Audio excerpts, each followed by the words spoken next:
If you're an Igbo man, watch this video.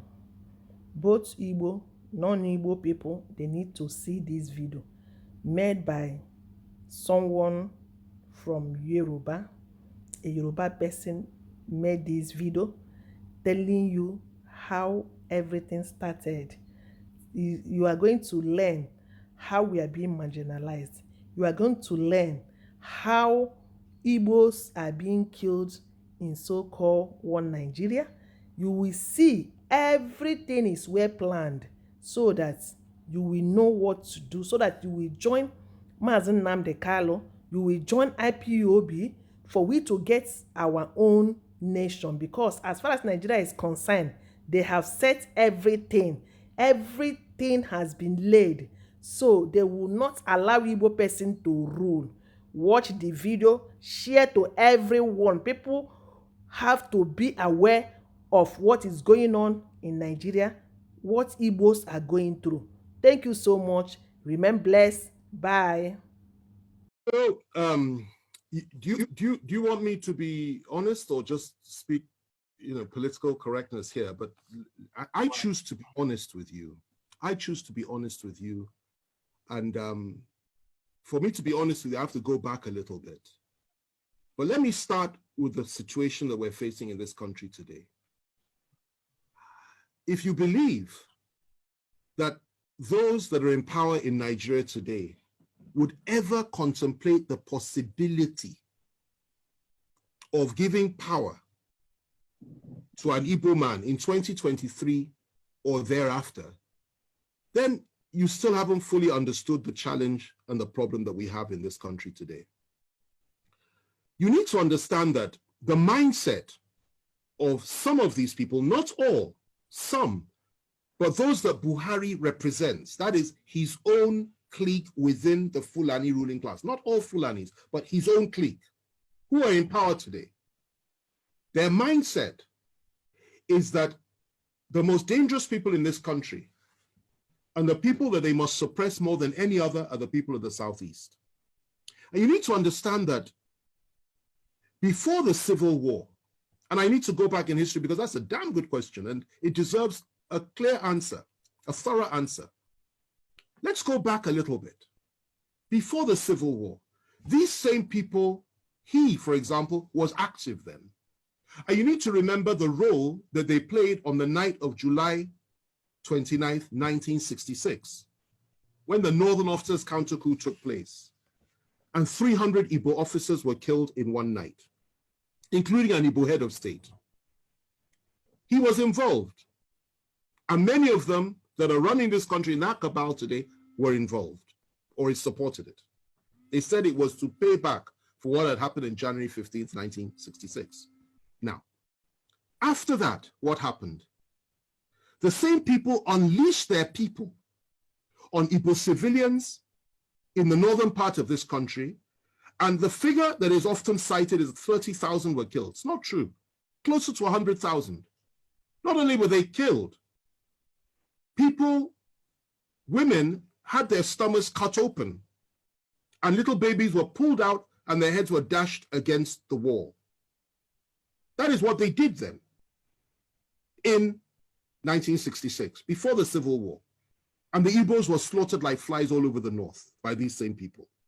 They went rushing back to the east, where they believed they were safe. And the position was this: the leader of the core northern Muslims within the army, Murtala Muhammad, urged Gawan, who was head of state, to march on the east immediately and wipe out the Igbos.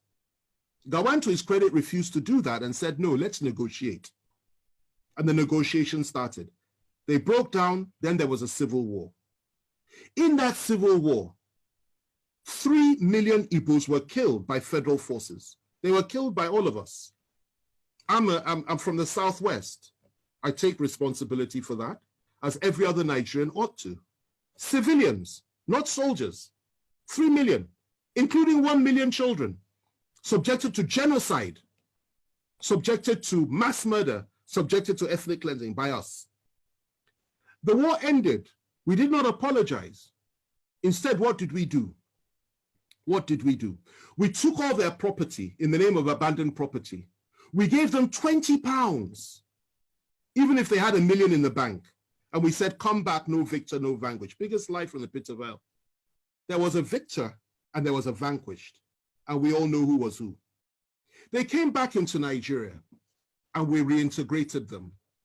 But even with all the reintegration, no Igbo man could be trusted to be General Officer Commanding GOC until Obasanjo came to power in 1999. Igbos were not allowed to rise up within the military or in any power configuration in the country. It was something that was understood that you never put an Igbo man in a position of real power. You can give him appointments, but you don't put him in a position of real power. Okay. Obasanjo came, made General Abiaku, I think his name was, GOC. And then from there, Jonathan came, he appointed an Igbo chief of army staff. Okay? Yes. My wife is reminding me of the name, Ehejireka. You know, he appointed an Igbo chief of army staff. Okay? And we thought things would go on that way. There would be a reintegration of the Igbos. And Obasanjo integrated many Igbos. People like Obi Ezekwesili and Uba, so many came in and playing key roles, key positions. We thought things would get better. And unfortunately for us, though, in 2015, everything changed because Nigerians elected, in quotation marks, a man that had, again, I say it again, a different worldview and went back to the pre-1966 disposition and mentality of things. And that position was that Igbos cannot be trusted. Igbos have no rights. Igbos are members of the, he called them 5%, I believe, that didn't vote for him. And his mindset was he will teach Igbos the lesson of their lives. And he has done precisely that. If the killings had stopped then, I would have said, okay, fine. Everything we said is history. But sadly, it didn't stop. Igbo youths, IPOB youths, Igbo nationalists have been killed under this government. More have been killed than at any other time during this, apart from during the Civil War, under this government. Igbos have been hopelessly marginalized by the government. Igbos have been treated with contempt by this government. Not just Igbos, Southerners, Christians, and Middle Belters. They've added that one as well. And that's what's going on. And what the Igbos were subjected to by all of us in 1966 is what we are all being subjected to now by those that are around Buhari. Now, going to your question, given all that, and before I come to that, let me just add this. IPOB says they want to have a referendum. They want the right to self-determine. And you label them as terrorists when none of them has ever carried a gun, as far as I'm aware. I was in prison with Nnamdi Kanu. I had extensive discussions with him. I got to know him.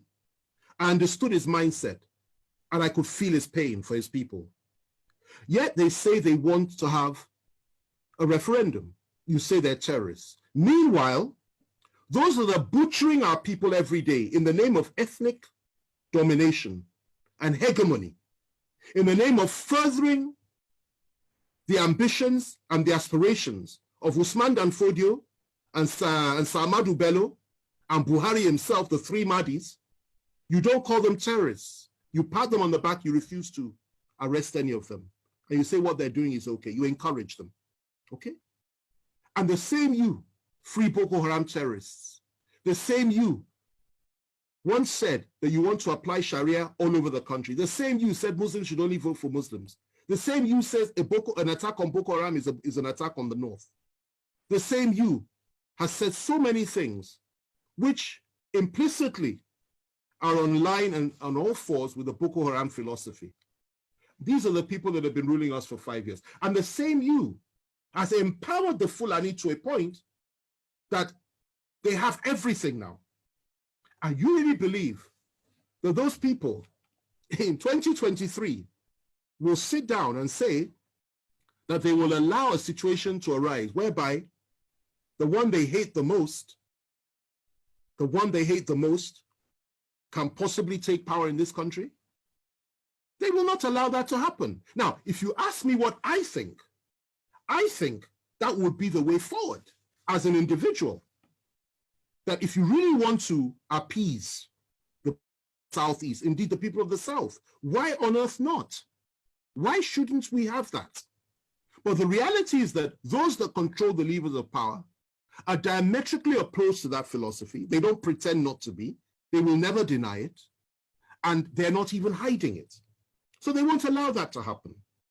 What they will tell you at the very best is possibly we'll give vice presidency to the Southeast. And in a situation like that, if they did that, and the northern president came to power, and something happened to him, I assure you they will never let an Igbo man take power. It's their mindset. Even the one that's there now, the Yoruba man that's there as VP. If anything happens to Buhari, I doubt very much they'll let him take power. The position that they have adopted is that power must remain in the North, in perpetuity for as long as possible.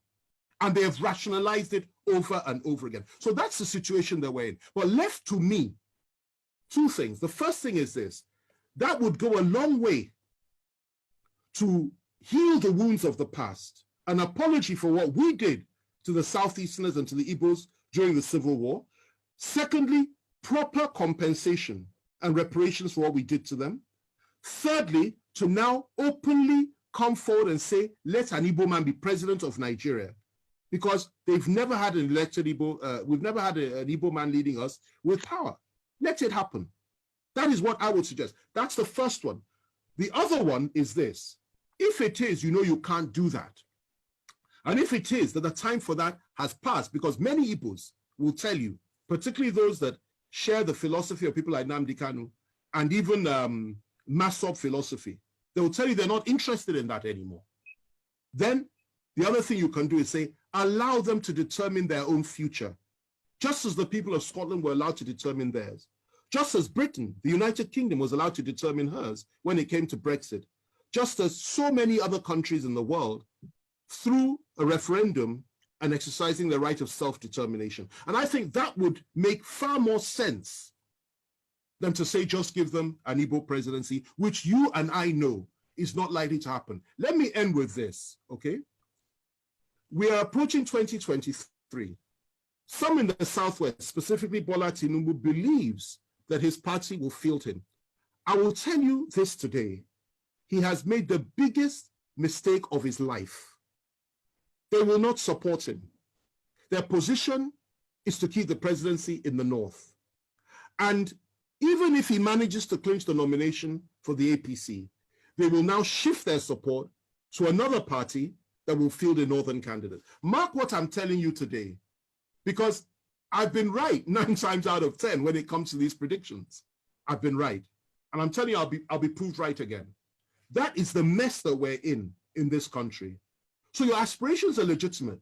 You have every right to have an Igbo president. It will be a good thing for this country, for the people of the East, and indeed for the people of Africa. But those that believe they own Nigeria will not allow it, they will not accept it, and they will not create a level playing field for it. And that's the reality.